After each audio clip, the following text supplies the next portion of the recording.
তো হ্যালো বন্ধুরা, আমি নীতিশ। তো তোমরা হয়তো আমাকে অনেকেই চিনো। তো আজকে আমি আমার টোটোতে ঝাড়গ্রাম বাজারে 1 ঘন্টার মধ্যে আমি কত টাকা ভাড়া কাটতে পারি, তো চলো তোমাদেরকে আজকে দেখাবো।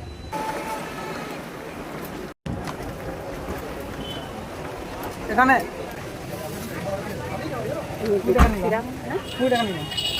আমি গেলাম। আচ্ছা, ঠিক আছে। ওর মা শুয়ে আছে।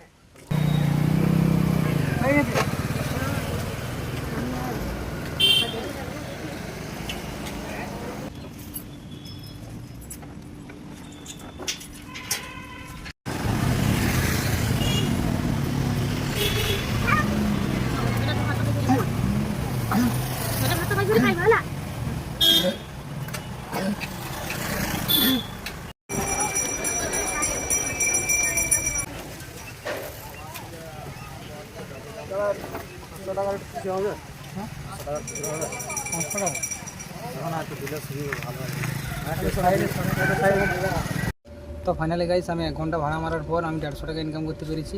আর যদি ভিডিওটা ভালো লাগে থাকে অবশ্যই লাইক কমেন্ট করে দেবে আর ফলো করতে একদম ভুলবেন না। তখন টাটা।